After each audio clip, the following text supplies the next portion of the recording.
This story was sent to me a few days ago. The person who sent it introduced himself as a Mexican man in his mid-40s. I'll read it exactly as it was written.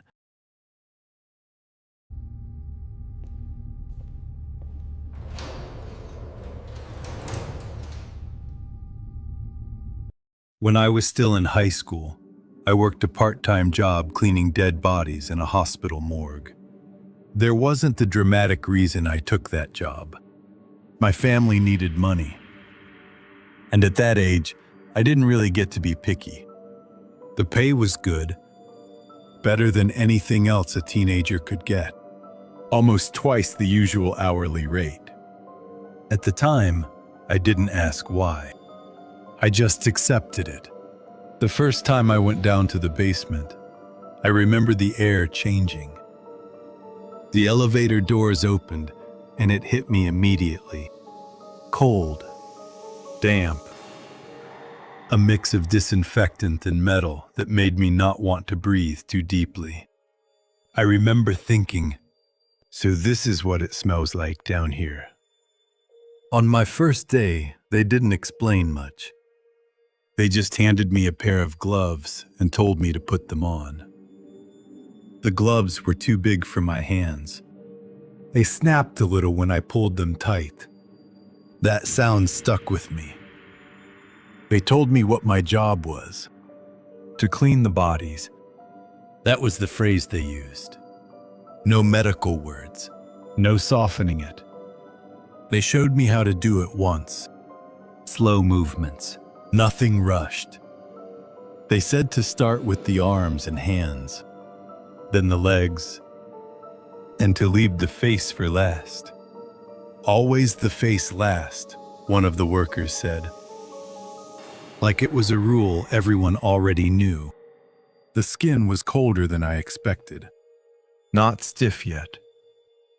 Just heavy and cold under the cloth. I focused on following instructions. I didn't think about who they were. I just did what I was told. At the end of my first week, they gave me a different body to work on. They told me it came in from a traffic accident. She was young. That was the first thing I noticed. Probably closer to my age than anyone else I'd seen down there. There was a small piece of glass stuck between her eyebrows. They hadn't removed it yet. It caught the light when I moved. Her hair was long and loose, spread out across the table, like it had been brushed carefully, even though it hadn't. Some of her makeup was still there. Mascara, mostly. Smeared, like someone had tried to wipe it away and stopped halfway. I remember thinking it was strange how normal her face looked. Not peaceful. Just unfinished.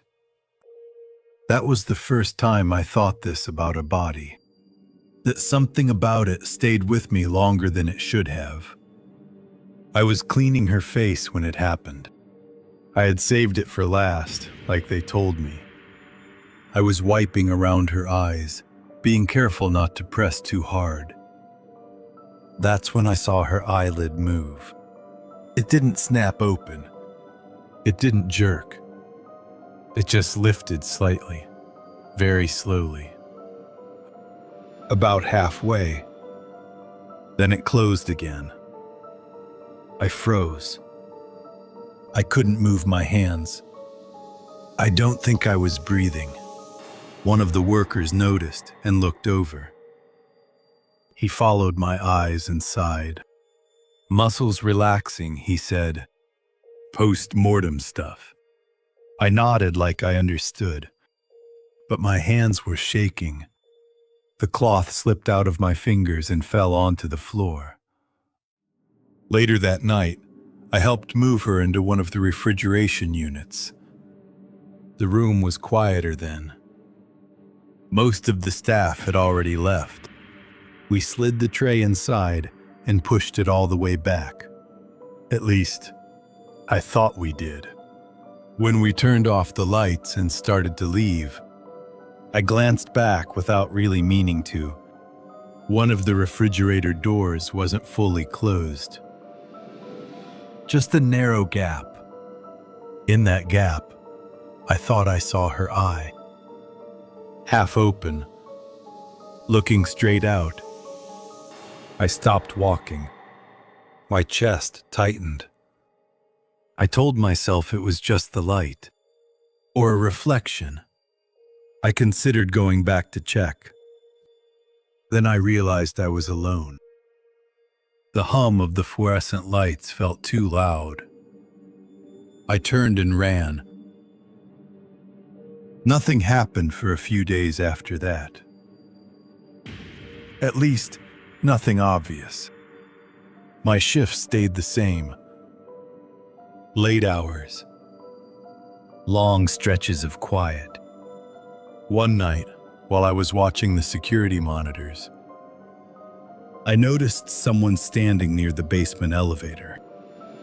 It was just for a second. Maybe two. A woman with long hair. She was facing away from the camera. The image flickered, and then she was gone. I assumed it was a patient or a visitor. It didn't feel strange at the time. Hospitals have people moving around at all hours. A few nights later, it happened again. Same spot. Same brief glimpse. I only realized much later that it was around 2 or 3 in the morning, and there was no reason for anyone to be down there. About 3 weeks into the job, another traffic accident victim came in. They told me I'd be cleaning her. Just like before. I looked at the chart first. Different name. Different age. Different date. But when I saw her face, something in my stomach tightened.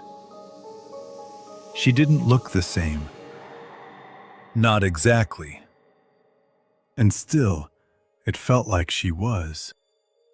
Like I had already seen her before. I remember standing there longer than I needed to, trying to figure out why my hands wouldn't move. I told myself it was stress, or lack of sleep.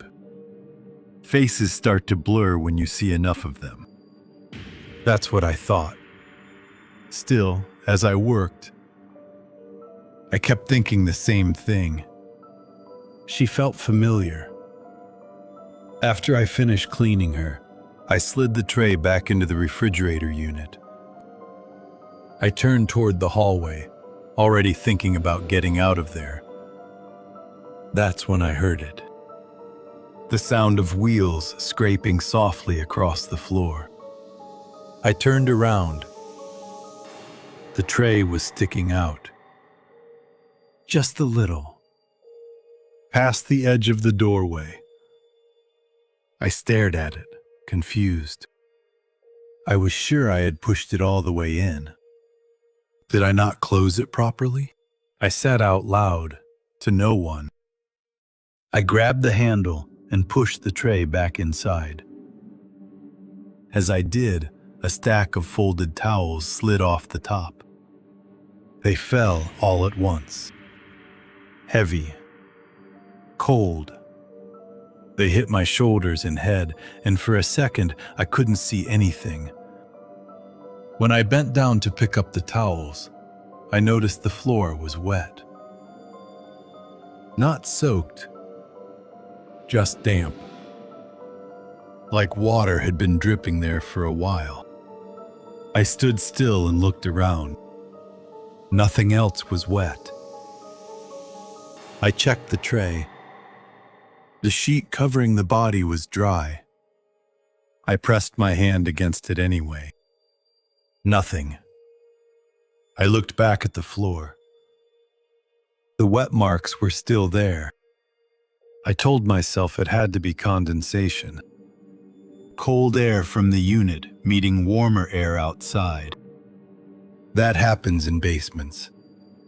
That's normal.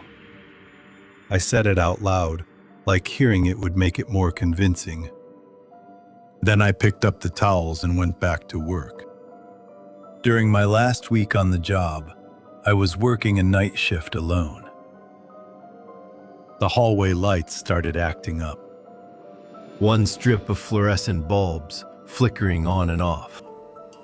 Every time the light went out, the hallway dropped into shadow.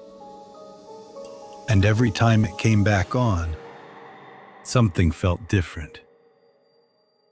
At the far end of the corridor, I could see the outline of a woman in a hospital gown. When the lights flickered again, she was closer. Not moving, just closer than before. Another flicker. Another step's worth of distance gone. I didn't hear footsteps. I didn't hear anything at all. The light went out one last time. When it came back on, the hallway was empty. I was standing right in front of the morgue door, breathing hard, like I'd been running. My hands were shaking. I didn't remember moving that fast. I looked down without really knowing why. There was a mark on my apron, right across my stomach. A handprint. Long fingers.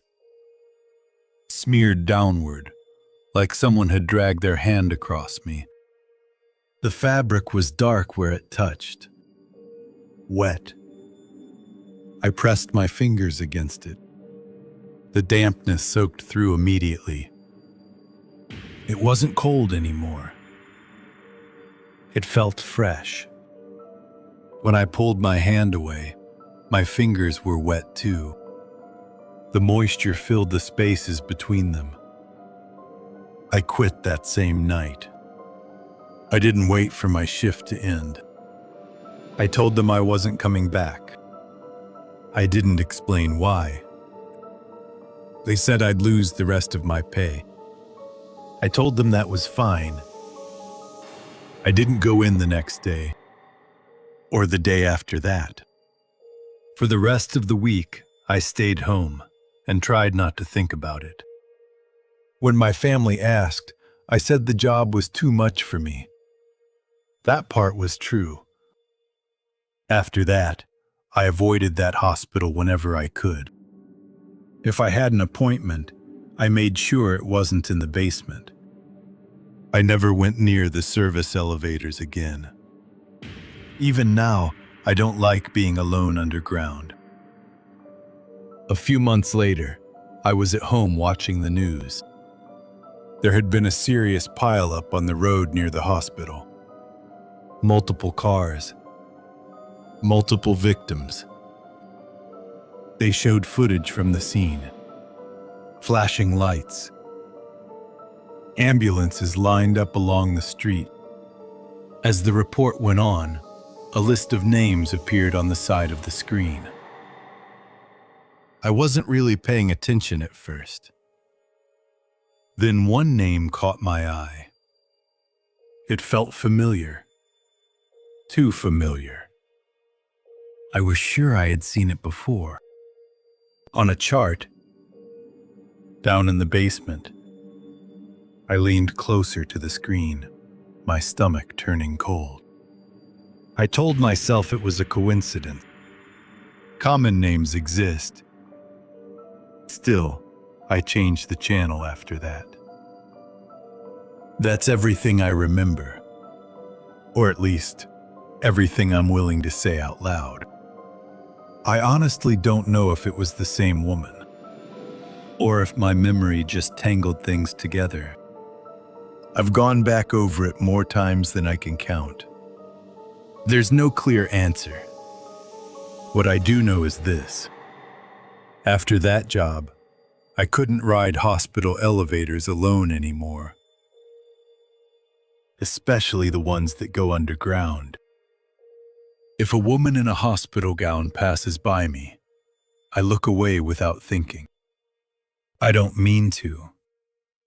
My body just does it first. People say time dulls fear.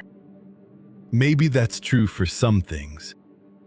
This wasn't one of them. It ended years ago. But it never really stopped.